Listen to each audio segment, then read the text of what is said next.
Nežinia, ar parlamento vadovo Arūno Valinsko bemiegės naktys, ar koalicijos begalinis noras kuo greičiau perimti vyriausybės vairą lemia pirmasios Seimo vadovybės klaidas. Štai rytojaus Seimo posėdžio darbotvarkėje juodu ant balto parašyta: šalies prezidentas turi pateikti dekretą dėl premjero. Tačiau prezidentūra tikina neprašiusi planuoti vadovo darbotvarkės.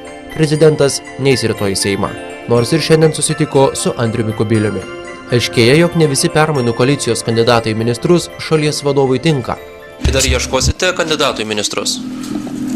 Tai tikrai ieškosim pačių geriausių variantų. O į kuriuos postus? Visi postai nėra dar nuspręsti. Nekomentuosiu pokalbių su prezidentu be paties prezidento aiškiai pasakytų nuostatų ir pozicijos. Ne ką atviresnė ir prezidento atstovė. Konkrečių aš pavardžių tikrai neminėsiu, nes prezidentas mano, kad šitie svarstymai turi vykti tarp koalicijos dalyvių, o ne viešoje erdvėje. Ir šiuo metu buvo pateikti tik tai kandidatų į kandidatus būti ministrais pavardės. Lietuvos ryto televizijos žiniomis būsimasis premjeras su prezidentu daugiausiai kalbėjo apie kandidatą į užsienio reikalų ministrus Vygaudą Ušacką.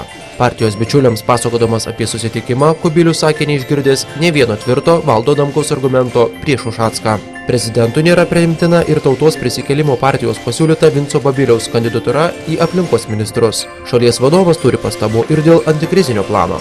Atkreipia dėmesį, kad nereikia perlenkti lazdos. Antikrizinis planas neturi tapti tik buhalterinė skaičių dėlionė, mechaniškų išlaidų mažinimu ir mokesčių didinimu. Prezidento nuomonė, kiekviena pasiūlyta priemonė turi būti aiškiai siejama su valstybės prioritetais ir numatytomis reformomis.